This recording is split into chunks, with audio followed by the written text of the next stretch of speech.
sebuah cerita horor dari akun Twitter @bristory berjudul asli Kapal Hantu di Selat Sunda akan segera Mimin bawakan buat kalian semua subscriber setia channel spesial horor.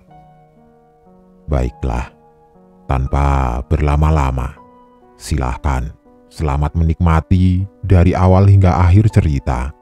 Tentu saja kalau kalian berani.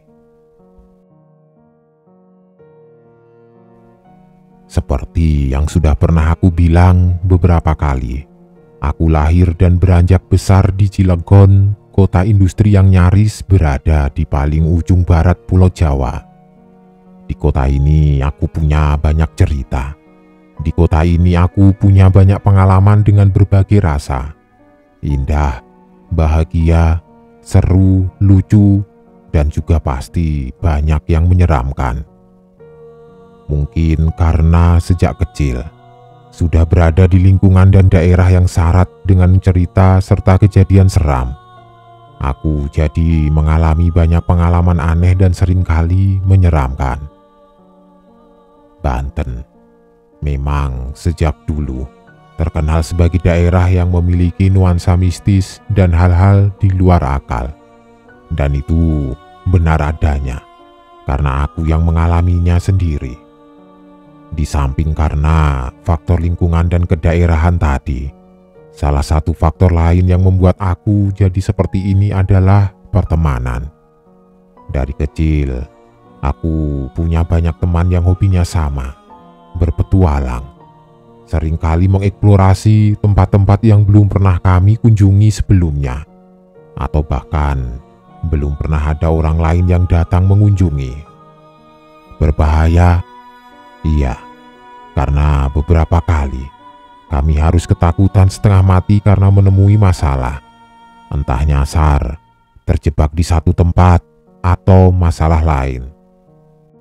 Kali ini aku akan menceritakan sebuah pengalaman yang sangat aneh dan menyeramkan.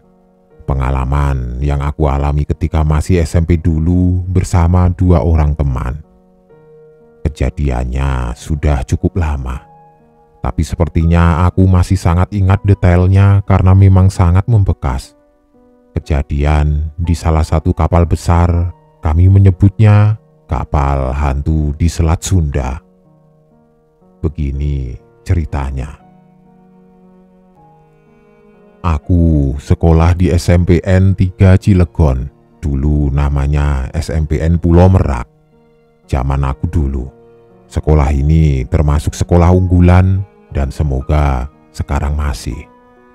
Lokasinya berada persis di sisi Jalan Merak, di daerah Tegalwangi tepatnya. Selama 3 tahun sekolah di sini, aku juga punya beberapa pengalaman seram dan menakutkan karena gedung dan lingkungannya memang seram. Dulu ada satu pohon beringin besar dan rindang berdiri tepat di tengah-tengah sekolah. Tidak tahu sekarang masih ada apa tidak. Pastinya di samping memang menjadi sekolah unggulan, SMP ku ini termasuk sekolah yang angker dan menyeramkan. Nanti kapan-kapan aku cerita tentang sekolah ini, tapi tidak sekarang. Sesuai dengan namanya, SMPN Pulau Merak, sekolah ini letaknya memang sudah dekat ke Pelabuhan Merak. Pelabuhan sangat terkenal, tempat berlabuhnya kapal laut yang melintasi Selat Sunda menghubungkan Pulau Jawa dan Sumatera. Pelabuhan yang sangat sibuk, apalagi kalau sudah menjelang Lebaran akan menjadi sangat sibuk dan ramai. Tapi di tahun 2020 ini, sepertinya Pelabuhan Merak tidak akan seramai biasanya. Semoga jangan. Di saat pandemi COVID-19 ini sebisa mungkin tidak usah mudik Lebaran. Jadi, waktu SMP dulu, banyak teman sekolah yang tinggal di daerah sekitaran Pelabuhan Merak. Rumahnya tidak jauh dari pelabuhan. Ada beberapa teman juga yang orang tuanya bekerja di pelabuhan, entah itu sebagai operator pelabuhan atau kru kapal. atau lainnya yang berhubungan dengan perkapalan penumpang ini. Karena banyak teman yang rumahnya dekat pelabuhan inilah, aku jadi sering bermain ke situ, entah untuk memancing atau sekedar melihat kapal yang bersandar berlabuh kemudian berlayar kembali. Seru, cukup seru. Memancing ikan, satu kegiatan yang dulu aku sangat suka. Bersama teman, aku sering pergi memancing di pelabuhan, entah itu di dekat dermaga atau menggunakan kapal kecil menyeberang ke bagan ikan. Bagan ikan? Iya, bagan ikan. Untuk teman-teman yang tinggal di daerah pesisir pasti tidak asing dengan benda ini. Mungkin punya nama berbeda, tapi fungsinya sama, yaitu menangkap ikan. Bagan ikan ini terbuat dari bambu yang disusun dan dibentuk sedemikian rupa, sehingga menjadi semacam rangka besar untuk mengaitkan jaring ikan. Sebesar kira-kira 5 meter persegi, kurang lebih sebesar itu. Kalau dasar laut masih terjangkau oleh bambu, maka kaki bagan akan ditancapkan ke dasar. Tapi kalau sudah terlalu dalam, maka bagan akan dibiarkan mengapung di permukaan, hanya terikat oleh tali berjangkar yang tertancap di dasar laut, sehingga bagan tidak akan kemana-mana. Waktu itu, sering sekali aku diajak teman untuk memancing di bagan ini. Untuk ke sana kami harus menyeberang menggunakan perahu dayung. Masih terjangkau dengan perahu karena jaraknya memang belum terlalu jauh di tengah laut. Mungkin hanya 200 atau 300 meter dari bibir pantai. Di bagan ini biasanya kami memancing hingga sore hari, karena pemilik bagan akan datang setelah matahari terbenam, lalu memulai kegiatannya menangkap ikan pada malam hari. Setiap kali memancing di bagan, aku hampir selalu bersama dengan Sugi dan Mesran. Sugi, teman satu kelas yang rumahnya memang di sekitaran Merak. Mesran, beda kelas, tapi rumahnya dekat dengan Sugi. Ayahnya Mesran, pemilik bengkel motor yang cukup besar di daerah Merak. Nama Mesran diambil dari merek oli yang cukup terkenal waktu itu. Pada suatu hari libur sekolah, aku pergi memancing bersama Sugi dan Mesran. Seperti biasa, kami meminjam perahu milik keluarga Sugi untuk berlayar menuju satu bagan sebagai tempat kami memancing. Waktu itu masih belum terlalu siang, masih sekitar jam 10, tapi kami sudah berada di atas perahu dayung. Mesran dan Sugi dengan cekatan mendayung mengendalikan dan mengarahkan laju perahu, sedangkan aku hanya duduk diam menikmati pemandangan. Aku orang yang sangat suka laut, suka suasananya, suka pemandangannya, suka dengan misterinya. Kalau sudah jalan-jalan ke laut, aku akan sangat bahagia. Sama juga waktu itu, ketika Mesran dan Sugi sibuk dengan dayung di tangan, aku malah dengan senangnya menikmati perjalanan, memperhatikan air laut yang masih ramah membentuk gelombang kecil. Karena masih dekat dengan pantai dan belum terlalu dalam, maka airnya masih berwarna hijau kecoklatan, belum menjadi biru gelap. Panas terik matahari yang bersinar langsung tanpa permisi akan membuat kulit menggelap di banyak sisi. Tapi itu bukan penghalang. Kami tetap akan bersenang-senang di atas bagan nantinya. Tidak lama, kira-kira setelah 20 menit di atas perahu, akhirnya kami sampai di tujuan, yaitu bagan ikan. Setelah sampai, kami lalu memulai kegiatan permancingan. Bagan tempat memancing ini letaknya tidak terlalu jauh dari pelabuhan Merak. Dermaganya kelihatan dari tempat kami duduk. Tapi tentu saja, letak bagan bukan di jalur perlintasan kapal penumpang yang hilir mudik. Tapi letaknya cukup dekat dengan beberapa kapal yang sedang beristirahat atau kapal penumpang yang sedang tidak beroperasi. Kapal yang sedang beristirahat ini biasanya sedang dibersihkan, atau dalam perbaikan, atau ada alasan lain. Hampir seluruh kru biasanya pergi ke daratan, meninggalkan kapal melepas jangkar sendirian, hanya ditunggui oleh beberapa saja orang kru, jadi kapal dalam keadaan nyaris kosong. Kami duduk di atas bagan sambil memperhatikan kapal-kapal besar ini. Kapal yang memang kelihatan kosong, tidak ada orang sama sekali.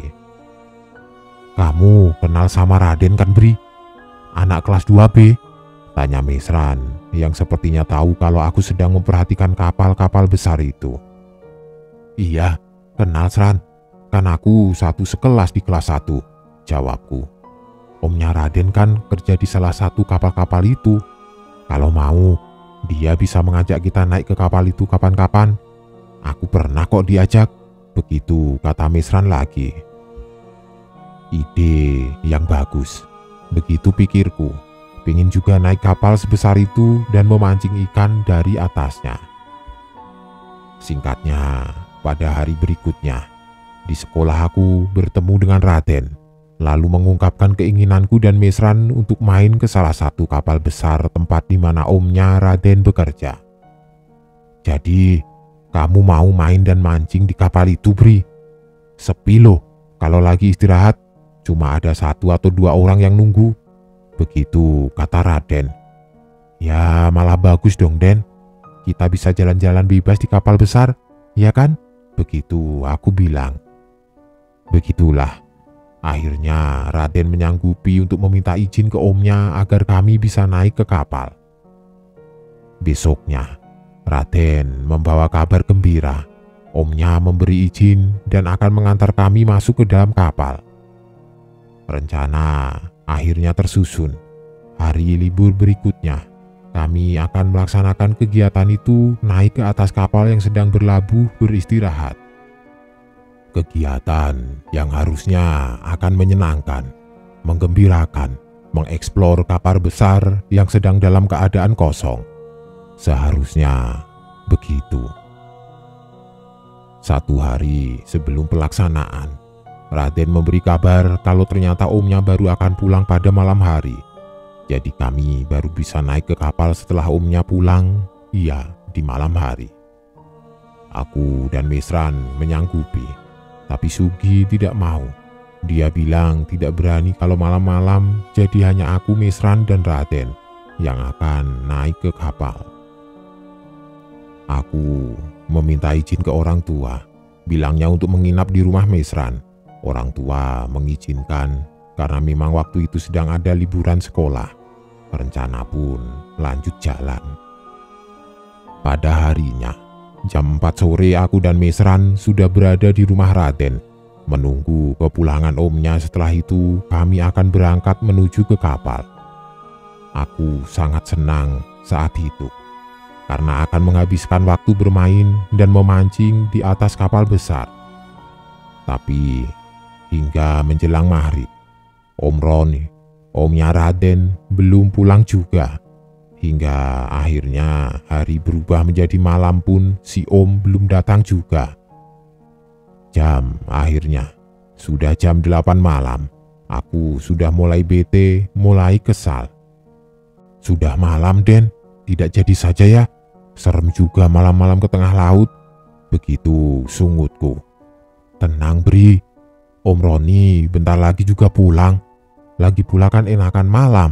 Bisa lihat cahaya lampu di darat, lihat banyak bintang, dan tidak panas karena tidak ada matahari." Raden memberi alasan menenangkan. Tapi benar saja, setelah kami pasrah menunggu kedatangannya, jam 8:30 tiba-tiba Om Romi datang. "Om mandi dulu sebentar ya, habis itu kita berangkat," begitu kata Om Romi dengan senyumnya. Gembiranya hati kami melihat kedatangannya, lalu bersiap untuk berangkat. Sekitar jam 9, akhirnya kami sudah berada di dermaga kecil tempat banyak perahu kecil bersandar. Salah satu perahu bermesin kecil akan menjadi tumpangan kami menuju kapal besar entah milik siapa perahu itu. Om Romi memegang kemudi, sementara aku, Mesran, dan Raden duduk di depan. Perahu motor ini akhirnya perlahan mulai berjalan ke tengah laut, menyusuri air yang malam itu nyaris tidak bergelombang. Malam sangat cerah, bintang terlihat jelas bertebaran di langit gelap tanpa awan. Anginnya belum terlalu dingin, mungkin karena belum terlalu malam. Itu kapalnya yang di kiri. Beberapa menit setelah berada di laut, Om Romi bilang seperti itu sambil menunjuk ke salah satu kapal yang sedang diam di lautan. Kapal besar yang kelihatan gelap, hanya beberapa lampunya saja yang menyala. Perahu kecil kami hanya berjarak beberapa puluh meter lagi. Semakin dekat, aku semakin jelas melihat bentuk kapal itu. Kapal besar yang kelihatannya berwarna dominan biru dan putih. Ini termasuk kapal paling besar di antara kapal Merak Bakahuni. Termasuk kapal yang sudah tua juga. Sudah cukup lama beroperasi di sini. Begitu kata Om Romi menjelaskan ketika kami sudah semakin dekat. Tidak berapa lama kemudian, ketika sudah sangat dekat dengan kapal, Om Romi memanggil temannya lewat radio pendek yang dia bawa sejak tadi. "Rustam, Romi ini masuk dari mana ya?" "Pintu kanan saja, Rom. Saya tunggu di situ," teman Om Romi menjawab. Lalu perahu kami menuju pintu yang dimaksud. Setelah berputar mengelilingi setengah badan kapal, akhirnya kami sampai di pintu yang dimaksud. Satu pintu besi kecil yang letaknya di sisi kanan kapal, di bawah. Jaraknya sangat dekat dengan permukaan air laut. Ada seseorang yang menunggu di balik pintu itu. Aku menebaknya itu Rustam, temannya Om Romi. Kalian sampai juga? Ayo naik." Benar, itu Om Rustam. Dia mengajak kami untuk langsung naik ke atas kapal melalui pintu itu. Sepi dan kosong, sebagian besar gelap, hanya beberapa kecil lampu yang menyala. Itu keadaan yang aku tangkap ketika kami akhirnya sudah benar-benar berada di atas kapal. Namanya juga kapal yang sedang istirahat, ya jadinya begini, mesinnya mati, hanya diesel kecil yang dinyalakan. Om Rustam memberikan penjelasan. Sepertinya dia membaca raut wajah kami yang menunjukkan banyak pertanyaan. Pertama kali yang kami temui adalah tempat parkir kendaraan, besar dan luas, yang tentu saja dalam keadaan kosong, letaknya di bagian paling bawah lambung kapal. Kemudian kami menaiki tangga besi menuju lantai atas. Tangga besinya sempit dan cukup curam, berada di dalam lorong yang sempit juga. Ruangan berikutnya yang kami masuki juga gelap dan kosong. Intinya, setiap lorong dan ruangan yang kami lewati, keadaannya gelap dan sepi. Ya, memang tidak ada orang. Om Rustam bilang, di dalam kapal hanya ada dia dan beberapa orang temannya yang sedang tidur di kamarnya masing-masing beristirahat. Yang aku tangkap, kapal ini memang sangat besar. Ada 3 atau 4 lantai. Ada bermacam ruangan. Aku tidak bisa menyebutkan satu persatu. Yang pasti, akhirnya kami sampai di ujung kapal paling depan. Nah, kita duduk ngobrol di sini saja ya. Pemandangannya bagus kan? Benar, kata Om Rustam. Pemandangannya bagus. Sejauh mata memandang hanya terlihat lautan lepas dan lampu kapal-kapal yang hilir mudik membelah Selat Sunda. Kami yang tadinya akan memancing ikan, akhirnya mengurungkan niat. Melihat laut yang warnanya sudah sangat gelap hitam, aku jadi tidak berani untuk duduk dan memancing di pinggir kapal. Lebih memilih untuk jalan-jalan keliling kapal atau hanya duduk-duduk menikmati pemandangan. Sekitar jam 10 malam, aku cukup terkejut ketika Om Romi bilang kalau dia akan pulang dulu sebentar, ada yang harus dilakukannya. kalian di sini saja sama Om Rustam ya. Om sebentar saja, nanti pasti balik lagi menjemput. Begitu katanya. Kami mengiyakan karena dia berjanji kalau hanya sebentar. Tidak lama setelah Om Romi meninggalkan kapal, berikutnya giliran Om Rustam yang pamit untuk beristirahat di kamarnya. Kalian kalau mau nonton TV di ruang AC saja ya. Yang tadi Om tunjukin, TV-nya sudah menyala kok. Begitu kata Om Rustam terakhir kali sebelum meninggalkan kami. Setelah itu hanya tinggal kami bertiga. Di bagian paling depan kapal ini kami hanya ngobrol dan bersendau gurau. Tidak jadi memancing seperti rencana awal. Jam sudah lewat dari pukul 11. Tapi Om Romi belum juga datang menjemput. Aku, Mesran, dan Raden yang sudah mulai lelah dan mengantuk akhirnya memutuskan untuk masuk ke ruangan yang ada televisinya. Di samping itu, angin di luar juga sudah mulai besar. Di ruangan TV, kami duduk di atas kursi panjang berbentuk sofa. Sepertinya ruangan ini untuk penumpang dengan tiket VIP karena sangat nyaman dan ber-AC. Ruangannya tidak terlalu besar, letaknya di paling atas ruang penumpang. Sisi kanan kirinya ada jendela kaca yang bentuknya bundar. Dari situ kami bisa melihat keluar. Suasana yang hening dan udara yang dingin. Akhirnya satu persatu dari kami tertidur. Yang pertama terlelap adalah Mesran. Tidak berapa lama kemudian Raden tepar di atas sofa panjang. Sampai akhirnya hanya tinggal aku sendirian yang terjaga. Sebenarnya dari sejak awal tadi kami masuk ke kapal ini, aku sudah merasakan nuansa seram. Kapal besi yang besar, tetapi kosong, sebagian besar ruangannya gelap, benar seram adanya. Apalagi Om Roni bilang tadi kalau ini termasuk kapal tua. Benar saja. Akhirnya hanya aku sendirian yang terjaga, yang masih membuka mata. Beberapa kali coba untuk membangunkan Mesran dan Raden, tetapi mereka sudah susah untuk bangun. Aku benar-benar sendirian. Sampai akhirnya, tiba-tiba TV mati dengan sendirinya. Entah memang ada timernya atau bagaimana, entahlah. Yang pasti TV akhirnya mati. Suasana semakin hening. Aku yang tadinya sudah mulai mengantuk menjadi segar kembali, karena keheningan ini perlahan mulai membuat aku takut. Berikutnya, aku merasakan ada kejanggalan yang terjadi di atas kapal. Sudah nyaris jam 12. Om Romi belum datang juga untuk menjemput. Aku mulai tidak betah, pingin pulang rasanya. Berniat untuk menyusul Om Rustam, tapi tidak tahu di mana letak kamarnya. Ya sudah, akhirnya hanya bisa pasrah duduk di ruang VIP ini. Heningnya malam membuat suara air laut yang menghantam badan kapal menjadi terdengar sayup-sayup, sangat hening dan sepi. Sampai akhirnya aku mendengar sesuatu. Ada suara langkah kaki di luar, sangat kecil kedengarannya, tapi ada.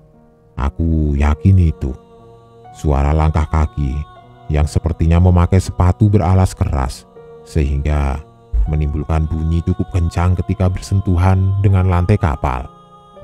Langkah kaki itu seperti mondar-mandir di depan pintu.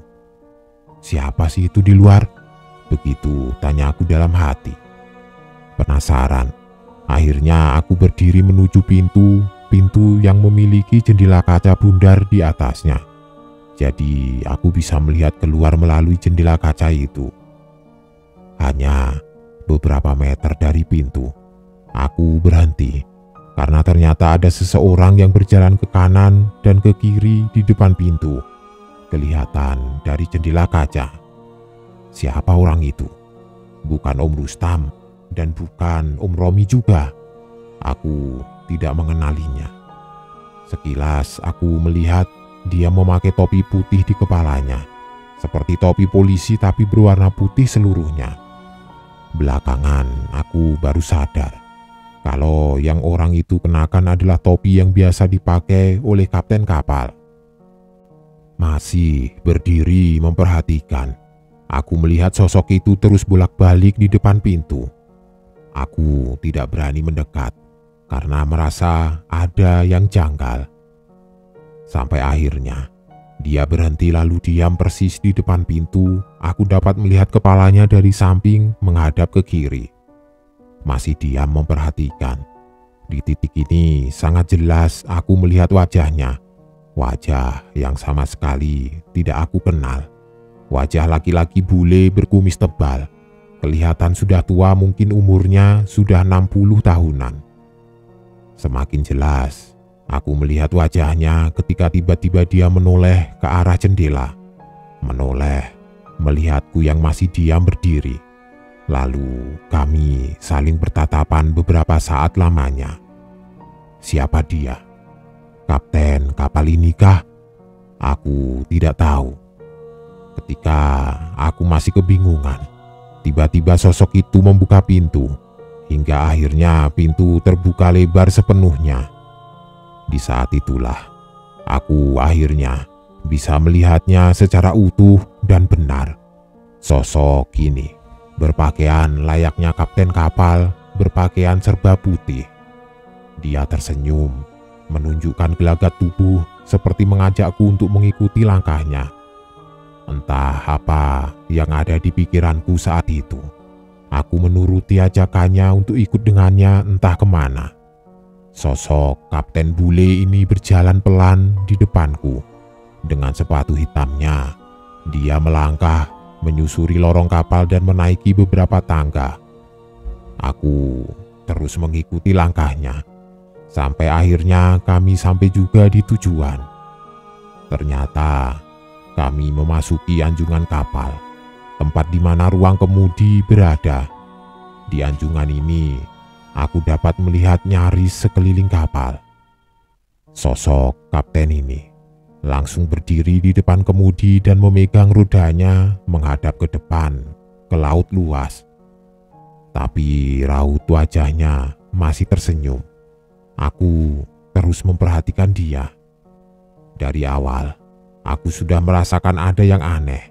Semakin merasa aneh ketika tiba-tiba aku melihat keramaian di bawah anjungan. Tempat di mana tadi kami pertama kali sampai. Tempat yang seharusnya sangat sepi.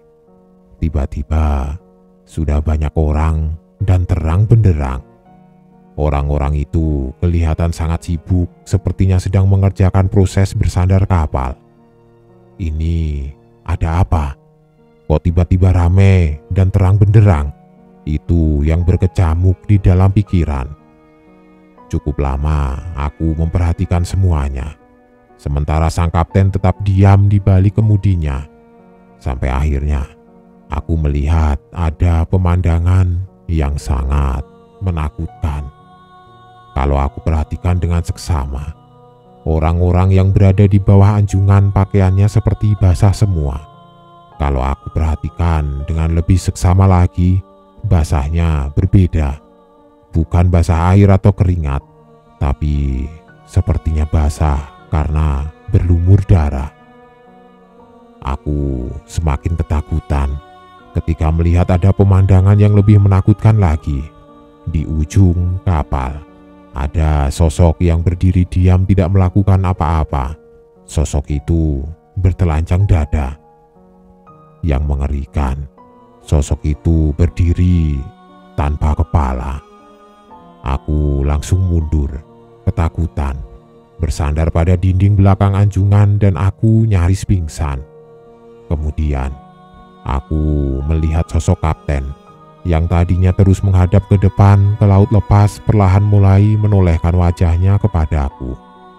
Aku semakin ketakutan karena baru sadar kalau pakaian yang dikenakan sang kapten ternyata sudah basah, berlumur darah. Aku mulai menangis ketika melihat sang kapten tersenyum menyeringai dengan mata melotot. Aku terduduk, menangis sambil menundukkan kepala, amat sangat ketakutan. Tiba-tiba pintu anjungan terbuka, lalu muncul Om Rustam dan Om Romi. Lega aku melihat mereka. "Kamu ngapain di sini, Bri? Kok bisa sampai sini?" tanya mereka berdua. Aku tidak bisa menjawab, masih kebingungan karena ternyata anjungan sudah menjadi gelap lagi. Sosok kapten tadi sudah menghilang. Bagian depan kapal juga sudah kosong dan gelap kembali.